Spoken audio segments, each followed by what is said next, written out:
But because of determined discipleship, in times of both joy or sorrow, this family is prevailing.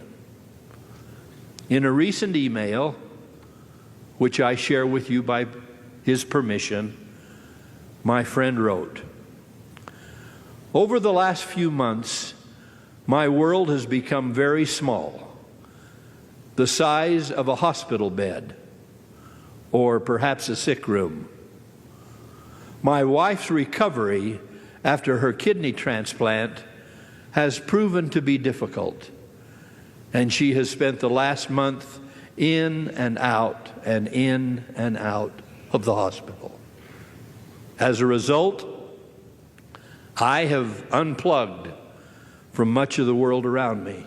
Think of the world's simplicity." He continues, "I've never liked the idea that the Lord gives us trials, but I do believe He can use trials for His purposes. One thing that has been brought home to me over the last few weeks is how important and real the heart of the gospel is, as opposed to so much that can be superfluous. The experience of love for others, the experience of being loved and served by others, the quiet presence of God's voice as you sit exhausted by a sick child's bed or a desperately ill wife's hospital room late at night and hear the divine phrase, 'Peace be to thy soul, my son.'" I've read the Book of Mormon, he goes on, and the Gospels, and I've felt God's love. Beyond the scaffolding of the church and beyond abstract theology, the things that can help us crawl toward the light are the reality of faith, testimony, hope, and love. He concludes, "I've been unable to attend sacrament meeting for weeks now, but I've seen so many good people who've been true to their covenants serving my family. I am so blessed by so much. And I love the Lord. I love the gospel.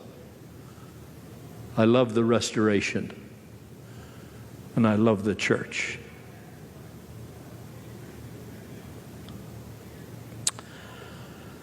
Well, that eloquent testimonial of hope and perseverance and faith and charity expressed in the very midst of a most difficult time is moving to me. And we need to know that at some point our hopes and our convictions will undoubtedly be tested and refined in a similar crucible of personal suffering as well.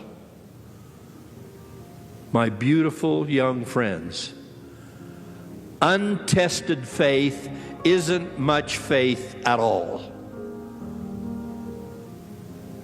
We say we're built upon the rock of Christ. Well, we'd better be, because life has its storms and its squalls, and a sandy foundation simply will not hold when the wind blows and the rain descends and those floods come.